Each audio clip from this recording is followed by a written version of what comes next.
How much of this do you think it's coronavirus and whatever's going on with U.S. and China? How much of this do you think is China saying, you know what, screw you, U.S. You're playing this hardball with me. I'm going to come and bully you in a whole different way that you won't even pay attention to it. How much credibility do you give to that? 5%? 1%? I'm not going to answer that question, but I am going to answer the question in a different way. Because I'm Christian at heart and I like to think that nobody would want to kill people. I will say this much, and if you're listening, write it down.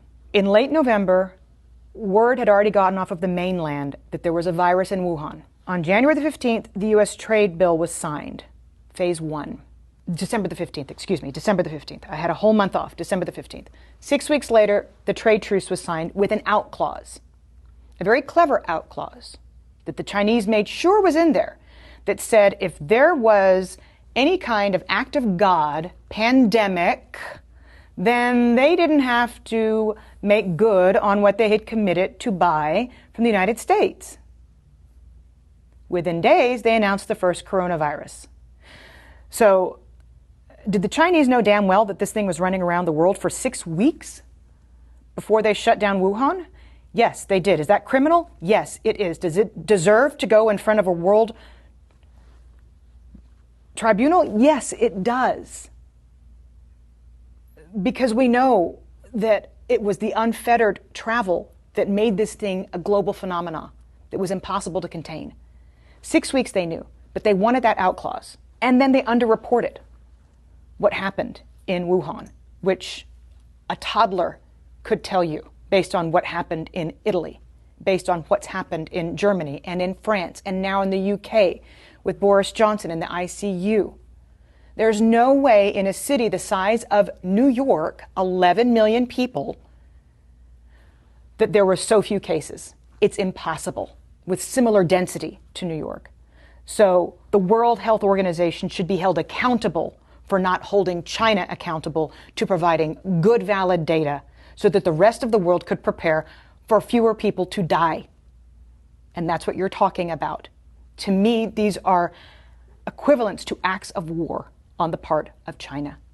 And then, equally, whether you're talking about NPR or Fox News, most major media outlets on both sides of the aisle came out and reassured the United States that it was just the flu. Within 24 hours of South Korea's first case being reported, the United States' first case was reported. And what we did was dither. We sat on it for 6 weeks and tried to reassure the public that nothing was happening. Somebody should be held accountable for that, because somebody in the United States intelligence community has to have known what was truly going on in Wuhan. We don't have a CIA for nothing. And yet we told Americans for 6 weeks, while South Korea was testing everybody and shutting the country down, that it was just going to be the flu. So there are a lot of responsible bodies right now that have taken us to the point where we're at, inside the country and in China. And they need to be held accountable.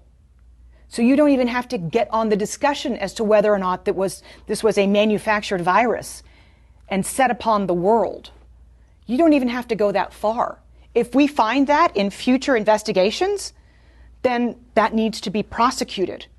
But if we just ascertain what is known and a known hushed up secret that the Chinese knew for 6 weeks about the virus before saying anything on the global stage to get a trade deal signed, somebody needs to look into that, because countless lives have been lost as a result. The damages are in the tens of trillions of dollars. We're not talking about small here if that's the case.